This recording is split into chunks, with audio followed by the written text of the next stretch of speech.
Hi friends, welcome to my channel. ఈరోజు నేను చేసిన రెసిపీ మసాలా వడ. చూడండి ఎంత బాగుందో.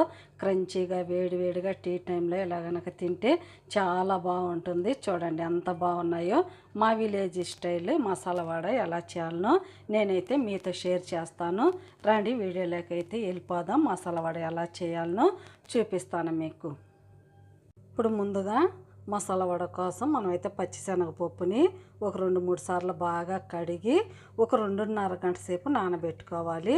ఇంకా అంతకంటే ఎక్కువ కనుక నానబెట్టుకుంటే మనకైతే క్రిస్పీగా రాదు, మసాలా వడ స్మూత్గా వస్తుంది. అందుకని మనం ఏం చేయాలంటే 2.5 గంట నానితే సరిపోతుంది.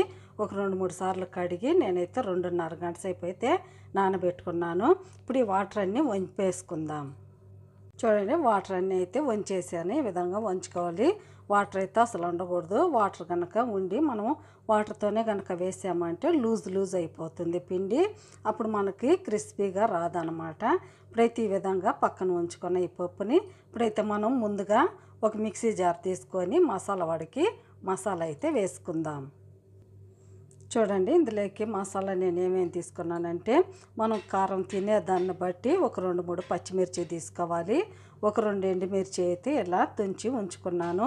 1 స్పూన్ అంత ధనియాలు, కొద్దిగా అల్లము, కొద్దిగా వెల్లుల్లి రెబ్బలు తీసుకొని మిక్సీ తీసుకొని ఇందులోకి మనము కొద్దిగా బరగ్గా మిక్సీ వేసుకోవాలి.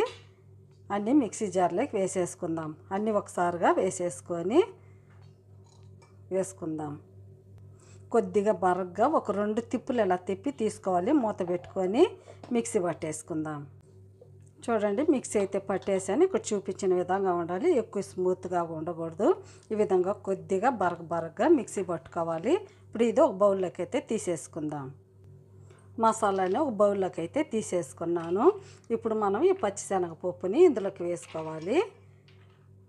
వేసుకొని బరగ్గా మిక్సీ పట్టుకోవాలి. ఎక్కువ స్మూత్గా కూడా చేసుకోకూడదు. కొద్దిగా బరగ్గా పట్టుకోవాలి. కొద్దిగా వేసుకొని మిక్సీ పట్టుకుందాం. చూడండి, మిక్సీ కూడా పట్టేసుకున్నాను. అక్కడక్కడ పప్పులుగా ఉండాలి. ఎక్కువగా మనం మెత్తగా కూడా వేసుకుంటే అంతగా బాగుండవు. చూడండి, అక్కడక్కడ పప్పులు ఉండాలి. ఇప్పుడైతే మనం పట్టుకున్న పిండిని ఇందులోకి వేసేసుకుందాము. ఒక బౌల్లోకి వేసేసుకోవాలి. వేసేసుకొని ఇంకా మిగతా పప్పును కూడా ఇలాగే వేసుకుందాం. ఇంకా మిగతా పప్పును కూడా వేసేసుకొని సేమ్ అలాగే బరగ్గా పట్టుకోవాలి.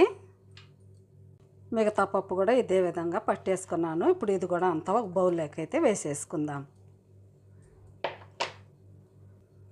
అంత ఒక బౌల్లోకి అయితే వేసేసాను కదా. ఇప్పుడు ఇందులో